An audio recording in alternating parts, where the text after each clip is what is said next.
ఓం శ్రీ సద్గురుభ్యో నమః.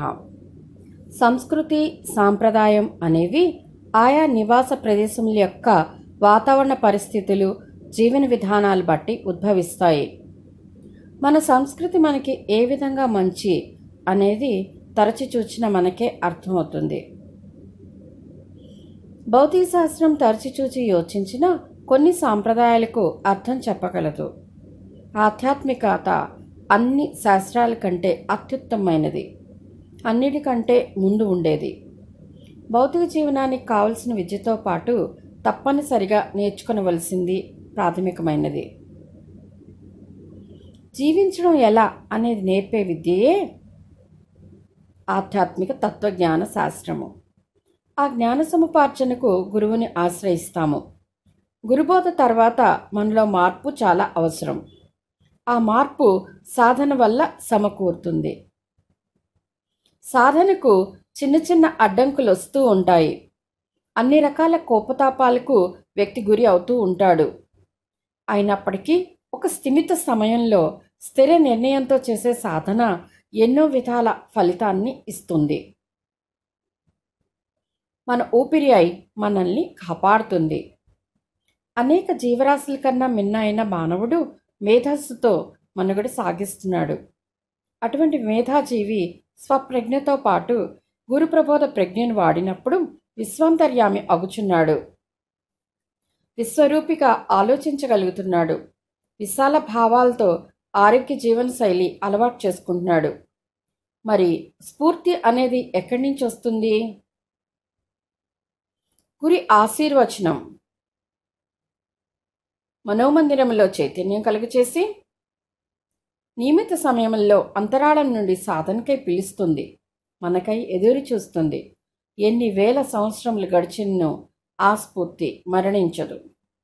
అది జీవరాశుల్లో జాగృతికై ప్రయత్నించి భౌతికంగా సంస్కృతి, సేవ, సాంప్రదాయాలు అని మంచి నియమాలు, మానసికంగా ప్రేమ, ఆత్మీయత, శాంతి తత్వాన్ని, ఆత్మపరంగా జాగృతిని, చేతనత్వాన్ని కలుగచేస్తూ విశ్వాంతరాలలో యోగ్యుని వెతికి మరింత సాధకునిగా మార్చి యోగ సిద్ధి కలుగచేస్తుంది. ఈ సిద్ధి పొందిన సాధకుడు అనేక మందికి సహాయకారిగా మారి జీవన విలువల్ని, నైతిక బాధ్యతలను, ఆధ్యాత్మికత అవసరాన్ని ప్రపంచానికి చాటి చెప్తాడు. మస్తిష్కం కేంద్ర బిందు స్థానం నుంచి ఆజ్ఞలు తీసుకొని శరీరాన్ని సరైన విధముగా నడిపి ఒక ఆరోగ్యకరమైన స్థితిలో ఉంచుతుంది. కాబట్టి అన్ని స్థాయిలలో ఉపయోగపడే మరియు ఉపయోగకారి అయిన ఆధ్యాత్మికతయే మానవ జీవనానికి పట్టుకొమ్మగా భావించవచ్చును. మానవ ప్రజ్ఞ పరిపూర్ణంగా పనిచేయాలి అంటే ఆల్ఫా స్థాయి ఎంతో ఉపయోగపడుతుంది.